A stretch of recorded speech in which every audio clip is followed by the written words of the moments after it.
school does not teach you how to balance checkbooks and finances and investing or anything like that. And all the time I'm working with clients that are in their 50s, or kids are about to graduate from college. I'm like, why don't you look at doing like mini projects, like teach your children, buy a 2-unit building or something like that, where you can fix it up. You're not doing foundation work, but you learn design, you learn aesthetics, you learn marketing, like all the components that are fundamentals for running any type of business.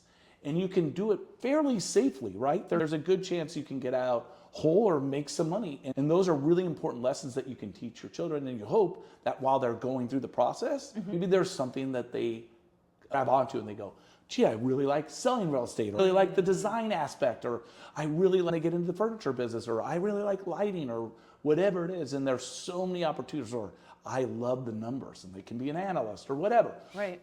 They may be inheriting a lot of money, and you don't want them to just be traveling around the world without, I've seen this over, and the kids that don't have a goal really fall off into dark places, unfortunately, because they're like, with over $2 billion in total team sales and consistently ranking as one of the top 100 agents in the country by the Wall Street Journal for the past decade, as one of the founding members at Compass San Francisco's Founding Four, and the creator of one of the first regional super teams, Butch has redefined what it means to deliver excellence in real estate.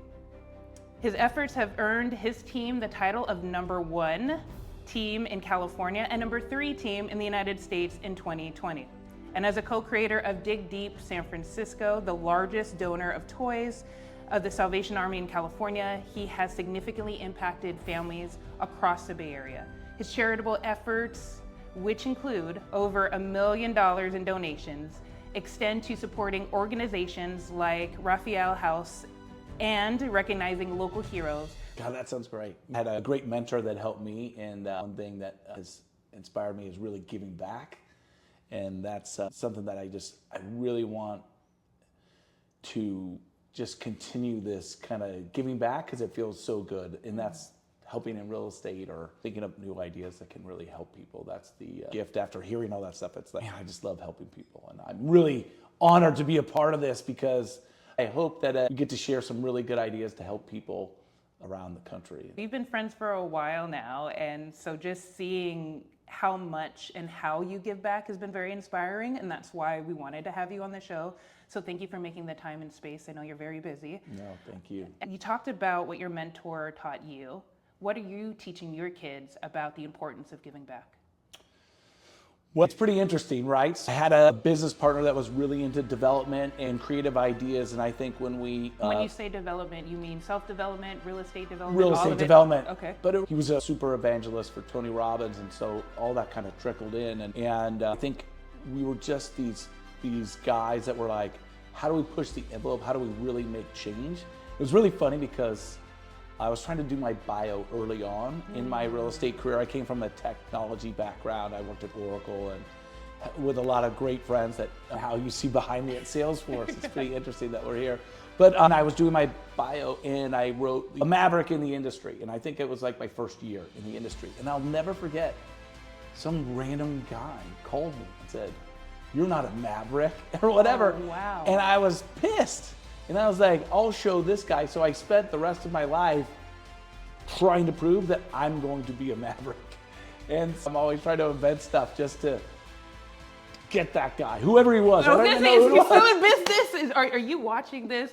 If you're out there, I am now a maverick. Yeah, that's so funny. I hear people say it's just like those little things that just irk people, and that you use it as fuel to your fire. And I think we've done some pretty mavericky things. So. I agree. If you listen to that bio, I think you would too.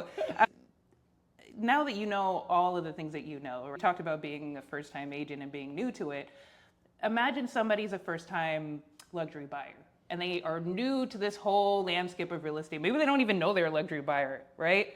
They came from tech, all of a sudden they go IPO and now they have all this money and they're like, what do I do with it? How should they invest in real estate? Yeah, it's really funny because it happens all the time, especially with crypto now. Yeah. Bitcoin. I feel so good for Bitcoin people because they took an onslaught of hate just for being mavericky. Yeah. I feel their pain. And I look at it and I go, look, what happened is that people had to like back channel love for it. Like, yeah, but I get blockchain. Blockchain's important, but so many Bitcoin or Ethereum and all these things. And so they're being created all the time. Right. And with our tech background here in San Francisco, right, we have so many guys that are young entrepreneurs, but they're like, yeah, I have my Bank of America bank account. And they're like, it's my checking account I had in college. And I'm like, no, you have a lot of money now. You should be with a wealth manager or have a real banker. And I think that's like the start, right? Is getting yourself surrounded by really good people. You have the JP Morgans, you have the Goldman Sachs guys or Morgan Stanley. I love Morgan Stanley. I have some great friends there. They do a great job.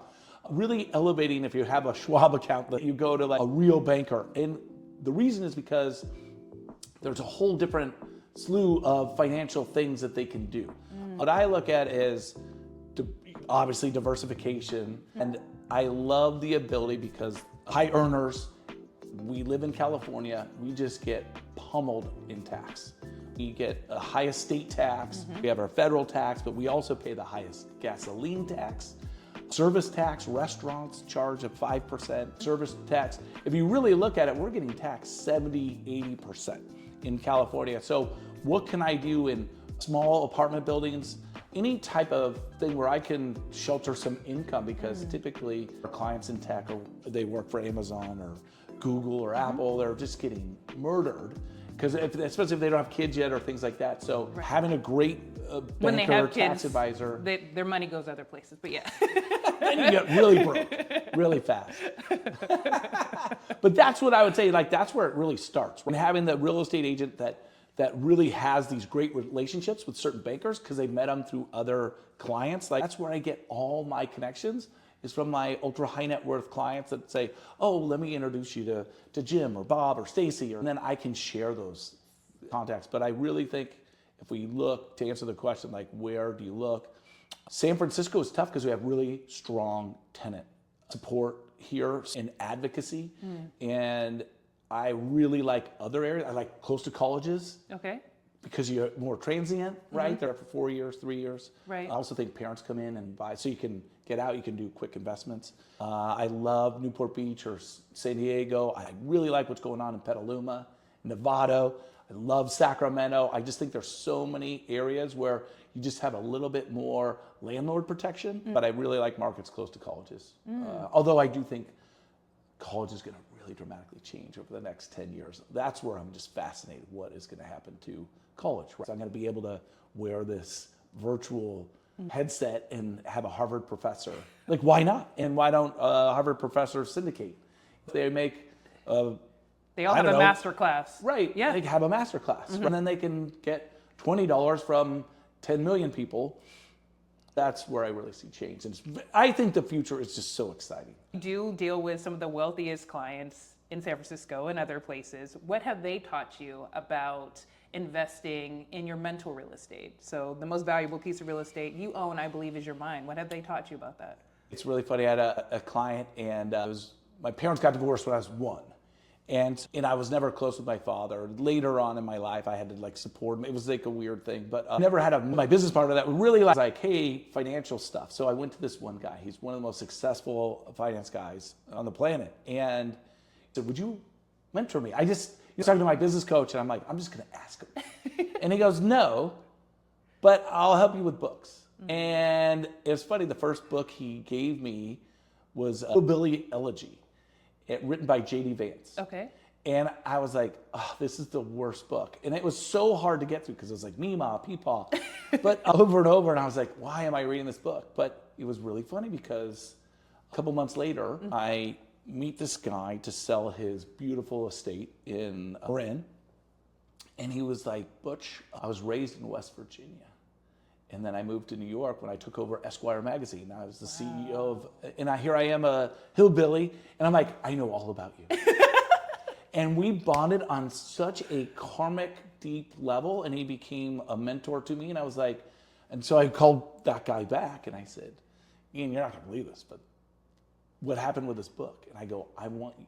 And then I got that new guy to do a talk and share with a bunch of agents. And I go, I want you to know that you've touched thousands. That book that you gave me turned around and created something that gave back to thousands and thousands of agents, and I just want you to know what that. And he was just like, "Oh man, this is so cool." And I'm like, "Now, just the stock tip."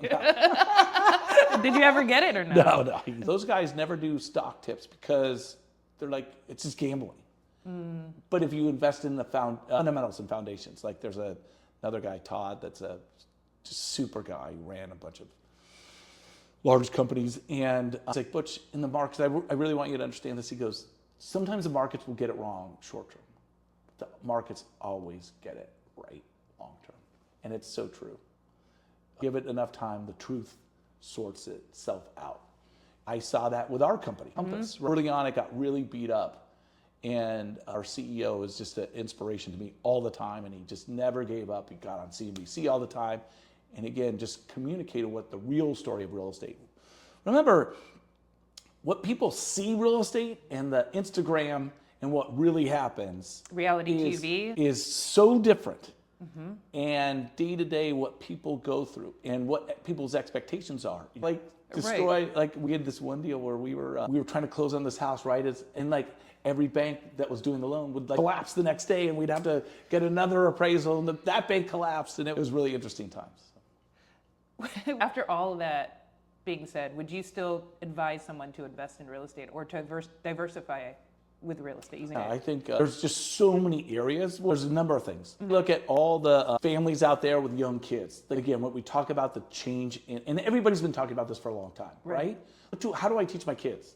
School does not teach you how to do your checkbook or how to balance checkbooks and finances and investing or anything like that. And all the time I'm working with clients that are in their 50s or kids are about to graduate from college. I'm like, why don't you look at doing like mini projects, like teach your children, buy a 2-unit building or something like that where you can fix it up. You're not doing foundation work, but you learn design, you learn aesthetics, you learn marketing, like all the components that are fundamentals for running any type of business.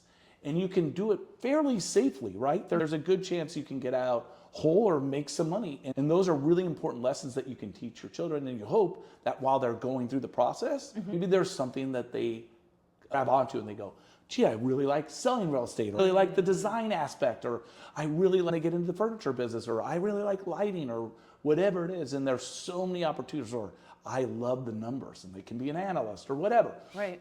They may be inheriting a lot of money, and you don't want them to just be traveling around the world without, I've seen this over, and the kids that don't have a goal really fall off into dark places, unfortunately, because they're like, what is the meaning of life? But if they're running a family office or investing in real estate all over, they're like, hey, I can have apartment buildings, I have restaurants, and they're really engaged in life.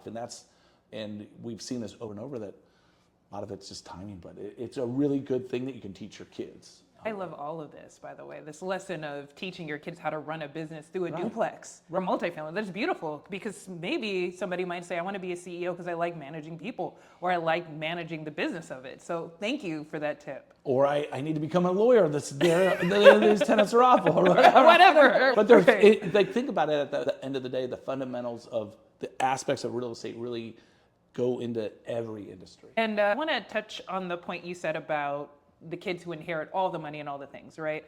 Because depending on where you come from, you want to give your kids more than what you had, right? And you want to give them everything. But then there's okay, I want to make sure that they're grounded. I want to make sure that they are good people. How do you make sure that you're grounded and your kids are grounded and that they're good people when they see all these places that you're going to? They're surrounded by all these things. And of course, you want to give them more than what you had. How do you ensure that? I just stay poor. I just fulfill my wife's Amazon obligation. It's really good. I'm like, you guys are getting nothing. Like, Mom, if you notice, there's a box by the door every single day. That you is get not the box? free. Fortunately, Mom has spent any kind of inheritance. And they're like, Mom, stop.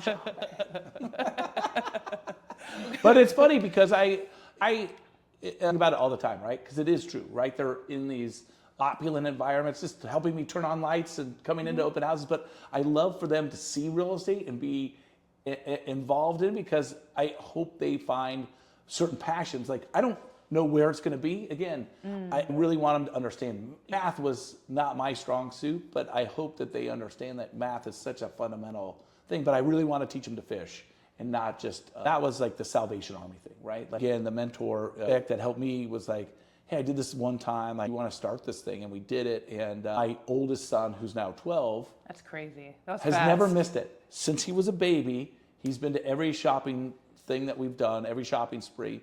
And I thought about it, I'm like, I never got to call in sick. I never had something else going on. I never had a trip that I had to go on. I had to show up for 12 years in a row. I am not letting these kids down. We are the major toy provider here in San Francisco, the Bay Area. And it's so fun to see my kids, like, they have to get up at 3:30 in the morning. And I'm always like, you don't have to go. And they're like, no, we're in. And I think the more we can give our kids lessons about giving back, it's just a wonderful thing, because it just teaches abundance and just this concept of like, hey, I'm gonna be okay. Because when we talk about health and wellness, nothing has come more under fire than mental health and our awareness. Yeah. Our kids think life is so boring, right? Because the amount of information that's processing, but they can literally, when I played I'm much older, but when I played video games, Atari, there was one button. Now there's like 19 buttons. You're right. Mom's yelling at you. You're right. And there's all this stuff, and they're talking, and they have an iPad, so they are talking to friends, talking here, 9 buttons, answering mom. It's pretty amazing. And I think as we see computers ramp up, right, like everything is just going to come faster, faster. So you really need this kind of expanse of the brain to be insanely multitasking. So again, I look at the future being really exciting. Yeah. But like, I can already tell, like, I don't know that I'm going to be able to handle it. I'm still trying to deal with all the emails and texts. I'm like, this makes my head hurt. I was going to ask you, what do you do for your mental health? And like, this is a very demanding job, and burnout is real. Like, what are you doing to recover?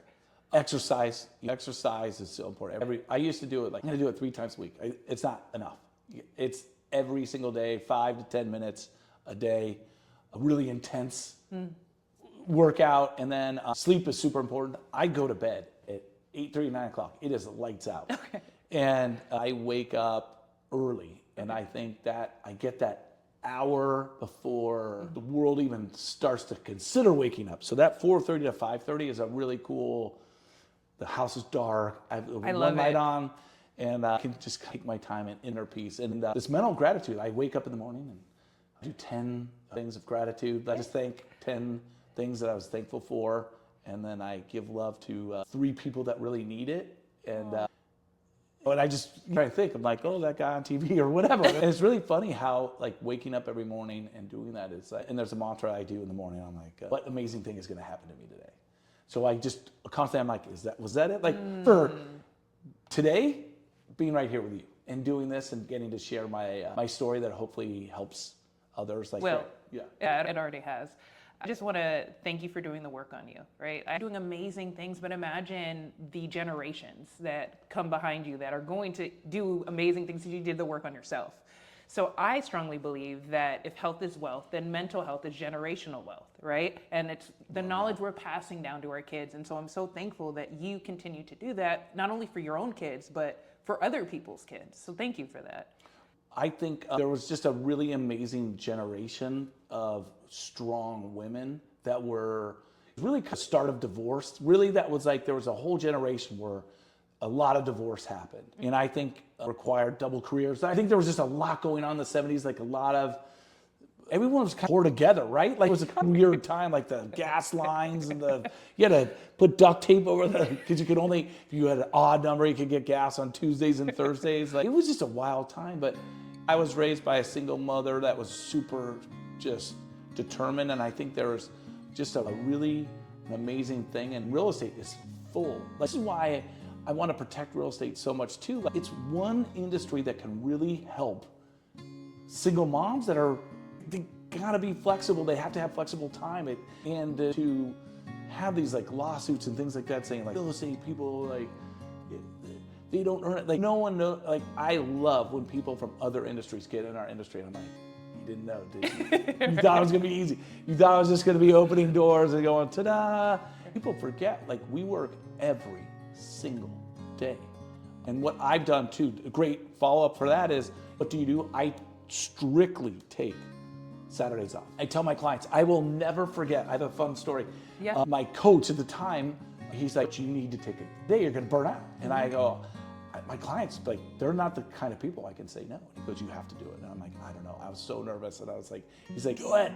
And I was like, I don't work on Saturdays. And clients were like, I so respect that. And I was like, oh my God, that was way easier than I thought. Then I told people I don't work Saturdays. Everyone I talked to was like, I understand. I go, if it's an emergency, you can call me. But it better be a big emergency because you are pulling me from my kids. And if I get divorced, I cannot help you. I will be in a really bad place. So help me stay married. And one of the funniest things, I had this guy. He is one of the biggest chairman CEOs in the country. And he was buying a house. And unfortunately, in the middle of the night, he read something about the house next door. And he was supposed to close that week. And at like 3 a.m, my phone is just and it's lighting up. And I look and I see his name, and it's in all caps. Oh, wow. And there's not just one text, it's like pages. Oh, wow. And it's just over, and I'm like, oh my God, do not answer it, because nothing good can be happening right now. Oh, no. So I waited till 6 a.m, and I got up and said hi. And my wife comes in the home office, and my wife comes in, and you know when women have the hand on the hip, and they are meaning business. And did you think it was a booty call? No, she goes, you signed up for the Little League Snack Shack. You have to run it. You are late. You have to be there at 6:30. And I'm like, I have to go. And he is screaming at me. And he's like, what? And I'm like, my wife signed me up for Snack Shack for the Little League. And I'm so sorry. Meanwhile, this is like a $17, $18 million. This is like helps my family a lot. And he's like, for Christ's sake, call me back when you're done. And imagine I'm working in this little shack, like, would you like some peanuts? Here, no instruction. I'm like just sweating, and all I'm doing is dreading this call when I get out of here. And I'm like, would you like a Slurpee? Okay. And it was like, and then I got back at like noon. It was like the worst thing. And I'm just crying. I'm like, oh my God. And I'm like, I can't believe this. And I call him, and he's just like, I've calmed down. Let's proceed. Over it. I was like, oh my God. And I hugged my wife so hard. I was like, that was brilliant. That was amazing. Give it time. So now another mantra I have is do nothing and things will solve themselves. Like sometimes we think we have to be in the moment on a crisis, and if we just let the crisis unwind itself. Thank you for sharing that. I wonder how you were passing those like Slurpees to the kids, like, oh my God, just thinking in my mind, what am I gonna say? Sorry, I'm not paying attention. 2 Snickers. Right. Thank you for sharing that. This is a question that's not easy for people to answer, so take your time if you need it. But what is your definition of wealth, and has it changed over the years, and if so, how?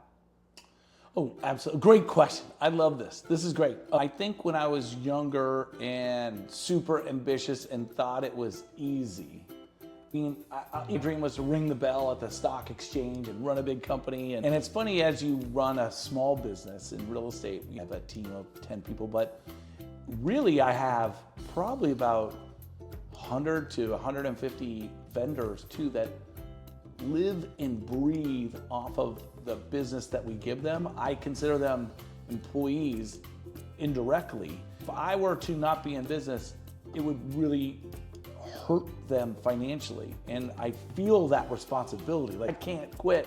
I have so many people that have been with me for so long, so many great family guys and gals that really run, and just the loyalty that they've given me and I've been to share with them. It's great. One gal that helps me do a lot of house cleaning and stuff like that, Bianca, she's been with me since I was in my 20s, right? And then helped her build a business with all my clients. She's just a workhorse. And then she got divorced and then moved to Florida, and then her business went away, and then she lost everything in the 2008, 2009, and then she came back, and I'm like, she's like, I don't have any more, I gave away all my customers. I'm like, we're gonna build it back. We did. So I'm proud to say, like, back on our feet, and it's great. And so all these people, so I look at it and I go, I understand how difficult and that dream is. And if you're fortunate, I've noticed that a lot of it is just the ball bounced the right way. Like, I could have bought Bitcoin when it was $1,000 or $500 or 25 cents. But really, wealth comes, and I heard this too on TikTok that I just loved. It's like, does your family want to hang out with you? When you're older, does your family want to spend time with you?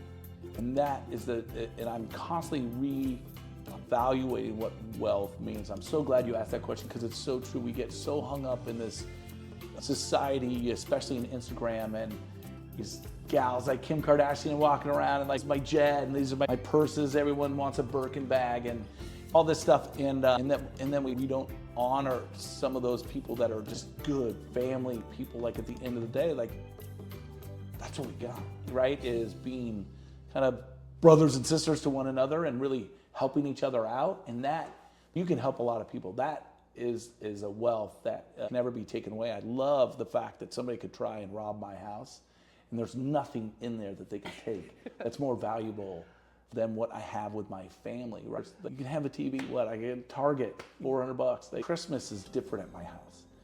My kids were like, I don't really need anything, Dad. I want to just make sure that I do that giving for the Salvation Army and working for them. They're like, I don't know, a candy bar? It's really good. And some of it, I guess, is that I try and provide during the year so that they don't have, that's a thing, but I try and really do it from an emotional standpoint with them. And I think that's a long answer to that question. But yeah, wealth and what makes you wealthy is really changed in that perspective. But I'm not saying I wouldn't love to have bought Bitcoin and have the yacht, but I laugh all the time. Yeah. No question. If I had the big yacht, and I would be too exuberant. There's a reason God has a plan for me